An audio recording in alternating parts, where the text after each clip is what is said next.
ഒരു കോഴിക്കോടൻ രുചിയുടെ പുതിയൊരു വീഡിയോയിലേക്ക് എല്ലാവർക്കും സ്വാഗതം. പാചകം ചെയ്യണതല്ല കേട്ടോ ഇന്ന് വീഡിയോയിലിട്ടിട്ടുള്ളത്. തൈരുമുളക് കൊണ്ടാട്ടം ഉണ്ടാക്കുന്നതാണ് ഇന്ന് വീഡിയോയിലിട്ടിട്ടുള്ളത്.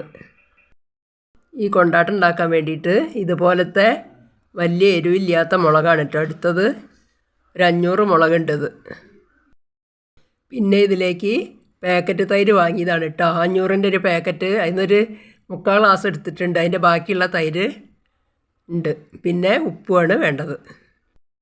മുളക് ഒരു 3-4 പ്രാവശ്യം നല്ലോണം കഴുകിയെടുക്കുക. എന്നിട്ട് ആ വെള്ളമൊക്കെ നല്ലോണം കുടഞ്ഞതിന് ശേഷം ഒരു പിന്നെടുത്തിട്ട് ഇതുപോലെ അറ്റം പിളരാത്ത വിധത്തിൽ ഇങ്ങനെ ചീന്തി കൊടുക്കുക വേണ്ടത്. കത്തി കൊണ്ട് മുളക് ചീന്തിയെടുക്കുക കേട്ടോ. ഞാൻ എല്ലാ വേനൽക്കാലത്തും ഇതുപോലെ മുളക് കൊണ്ടാട്ടം ഉണ്ടാക്കുന്ന സമയത്ത് ഈ പിന്നോണ്ടാണ് ഇങ്ങനെ ചീന്തിയെടുക്കൽ. എനിക്ക് മറ്റൊരു പിളർന്ന് പോണ മാതിരി തോന്നും. ഇപ്പം മുളകൊക്കെ ഇതുപോലെ ചീന്തിയെടുത്തിട്ടുണ്ട്. ഇനി ഇതിലേക്ക് ആ തൈര് ഒഴിച്ചു കൊടുക്കുക. നല്ല കട്ട തൈരാണ് കേട്ടോ അത്. മോര് കിട്ടുകയാണെങ്കിൽ മോരായാലും മതി കേട്ടോ. നമുക്ക് നാട്ടുമ്പുറത്തുനിന്ന് കിട്ടുന്ന മോരായാലും മതി. ഏതിലായാലും നല്ല വെയിൽ കിട്ടുകയാണെങ്കിൽ ഒരു 5-6 ദിവസം കൊണ്ട് ഇത് ഉണങ്ങി കിട്ടും. 1 ടേബിൾ സ്പൂണ് ഉപ്പ് പൊടിയാണ് ഇട്ടിട്ട് കൊടുക്കുന്നത്. ഇനി എല്ലാം കൂടി ഒന്ന് സ്പൂൺ കൊണ്ട് ഇളക്കി യോജിപ്പിക്കുക. ആ കീറിയ മുളകിൻ്റെ ഉള്ളിലേക്ക് ആ ഉപ്പും തൈരിൻ്റെ പുളിപ്പൊക്കെ ഒന്ന് നല്ലോണം പിടിച്ച് വരണം. കുറച്ച് നേരം ഇതുപോലെ ഇളക്കി യോജിപ്പിക്കുക. ഒരു പ്രാവശ്യം കൊണ്ടാട്ടം ഉണ്ടാക്കുന്ന സമയത്ത് എനിക്കൊരു അബദ്ധം പറ്റിയിട്ടുണ്ട് കേട്ടോ. ഞാൻ ഒരു 2 മിനിറ്റ് ഒന്ന് ആവിയിൽ കയറ്റിയിട്ട് ഉണക്കാട്ടു കേട്ടോ. തൈരിലിട്ടിട്ട് പിറ്റേന്നേക്ക് ആ മുളക് ചീഞ്ഞ മാതിരിയായിപ്പോയി.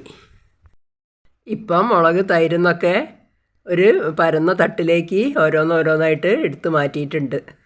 ഇനി അത് വെയിലത്ത് കൊണ്ടുപോയി വയ്ക്കുക. മുളക് തൈരിലിട്ടിട്ട് ഫസ്റ്റിലെ ദിവസം വെയിലത്ത് വെച്ചില്ലേ, അന്ന് ഇതുപോലെയാണ് ഇട്ടായത്.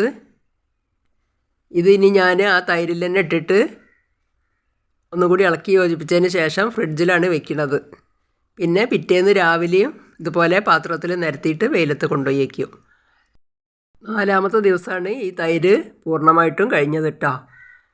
പിന്നെ ഒരു 6-7 ദിവസം കഴിഞ്ഞപ്പോഴാണ് എനിക്ക് ശരിക്കും ഈ മുളക് ഉണങ്ങി കിട്ടിയത്. ഇവിടെ ചില സ്ഥലത്ത് അങ്ങനെ വെയിലില്ല. അപ്പം ഞാൻ വെയിലുള്ളിടത്ത് അങ്ങനെ കൊണ്ടുപോയി വയ്ക്കുക ചെയ്യുക.